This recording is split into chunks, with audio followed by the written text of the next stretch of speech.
नमस्कार, आप देख रहे हैं JJN न्यूज। आपके साथ मैं हूं दिवांशी। पिछले कुछ दिनों से प्रदेश में लगातार खराब हो रही कानून व्यवस्था और पिछले दिनों पंचायत चुनाव के दौरान नैनीताल में अपहरण और फायरिंग के अलावा हल्द्वानी में हुई कई आपराधिक घटनाओं के खिलाफ कांग्रेस ने आज हल्द्वानी में धरना प्रदर्शन किया है, जहां धरना प्रदर्शन के माध्यम से प्रदेश सरकार और पुलिस के खिलाफ अपना विरोध जताया है। तो वहीं हल्द्वानी विधायक सुमित हृदयेश के नेतृत्व में बड़ी संख्या में कांग्रेसी के अलावा कांग्रेस के प्रदेश अध्यक्ष करण महरा, नेता उप प्रतिपक्ष भुवन कापड़ी के अलावा कांग्रेस के कई विधायक हल्द्वानी के बुद्ध पार्क पहुंचे, जहां प्रदेश सरकार और पुलिस के खिलाफ जमकर नारेबाजी करते हुए प्रदेश सरकार और पुलिस प्रशासन पर सवाल खड़े किए। आपको बता दें, इस दौरान वक्ताओं ने कहा कि नैनीताल जिले के साथ साथ पूरे प्रदेश में कानून व्यवस्था पूरी तरह से फेल हो चुकी है। दिन दहाड़े लोगों का अपहरण और हत्याएं हुई जा रही हैं। इसके अलावा महिलाएं सुरक्षित नहीं हैं। महिला अपराध लगातार बढ़ रहा है। नैनीताल पुलिस भाजपा और प्रदेश सरकार के इशारों पर काम कर रहे हैं। यहाँ तक कि इसके खिलाफ कोई आवाज उठा रहा है तो प्रदेश सरकार और पुलिस उसको दबाने का काम कर रही है। इस दौरान प्रदेश अध्यक्ष कांग्रेस करण महरा में प्रदेश सरकार और भाजपा पर कई आरोप लगाए। उन्होंने कहा कि प्रदेश में लगातार अपराध बढ़ रहे हैं और केंद्र सरकार से आई रिपोर्ट में महिला अपराध में उत्तराखंड नंबर 1 पर है।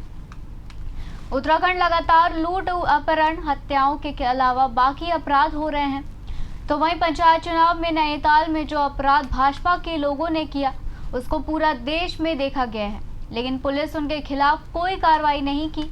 पंचायत चुनाव में दिन दहाड़े प्रत्याशियों का अपहरण हो जाता है। बीजेपी के खिलाफ आवाज उठाने वाले लोगों को पुलिस थाने में बैठकर उनको प्रताड़ित कर रही है और पुलिस लगातार सरकार और भाजपा के दबाव में काम कर रही है, लेकिन आने वाले समय में अब उत्तराखंड की जनता सरकार को जवाब देगी।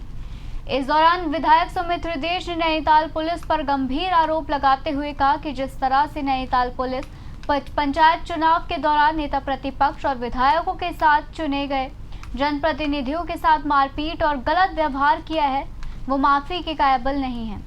साथ ही उन्होंने कहा कि जब तक प्रदेश सरकार पुलिस के उच्च अधिकारियों के खिलाफ कार्रवाई नहीं करती, तब तक कांग्रेस का आगे भी आंदोलन जारी रहेगा। इस दौरान कांग्रेसियों ने प्रदेश सरकार और नैनीताल पुलिस के खिलाफ जमकर नारेबाजी की। कि अभी एक रिपोर्ट आई थी, वो आपने देखी होगी, महिलाओं के प्रति किस तरीके के अपराध बढ़े हैं। उससे पहले NCRB की रिपोर्ट आई थी जो केंद्र सरकार का उपक्रम है, उसमें भी हम 9 हिमालय राज्यों में महिला अपराध में पहले स्थान पर खड़े हैं। लूट हो रही है, हत्या हो रही, डकैती हो रही, क्या नहीं हो रहा है इस प्रदेश में।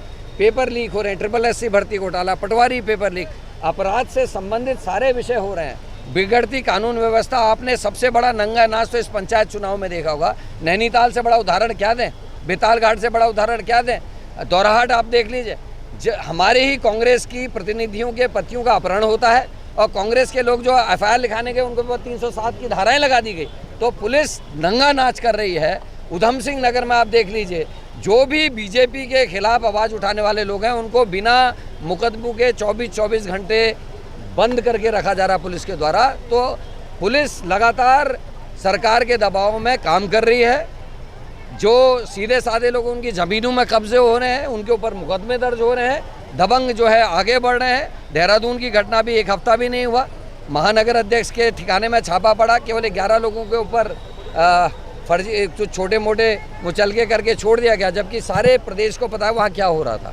पूरे नैनीताल जिले में जब से कप्तान आए हैं, पहाड़ में हर घर शराब पहुँच गई है। इस कप्तान को इस जिले से तत्काल चले जाना चाहिए। ये जनहित में भी है और ये देवभूमि के हित में भी। कप्तान जिला छोड़ दो, और कप्तान जिला नहीं छोड़ते हैं तो लगातार जिस तरह से मैंने कहा कि कुमाऊं के हर एक घर में, हर महिला के घर में शराब पहुंचा देगी, इसका जिम्मेदार यहाँ का पुलिस प्रशासन है, यहाँ की सरकार है। हमारी धरने के माध्यम से मांग है कि कप्तान साहब तत्काल कुछ तो शर्म कर लो, इस जिले को छोड़ दो। यही आपके हित में भी है, यही जनता के हित में भी है, हम ये कहना चाहते हैं। आम जनमानस में इतना बढ़ चुका है। आखिरकार क्या उत्तराखंड की संस्कृति, हमारे संस्कार, हमारी राजनीतिक सामाजिक परंपराएं जो हैं, क्या वो कहीं पे भी इतनी व्यवस्था भी दे सकती है कि इतनी सी गुंडाई हम लोग झेलें? उत्तराखंड राज्य के लिए जिन लोगों ने अपनी शहादत दी, आज सोचिए उनकी आत्मा पर चोट पहुंची है। जिस प्रकार से पुलिस मूक दर्शक बन के रही, अपहरण हुए 5-5 लोगों के, 3-3 मर्डर यहाँ पे हुए हैं, लगातार कौन बढ़ावा दे रहा है इस गैंग कल्चर को?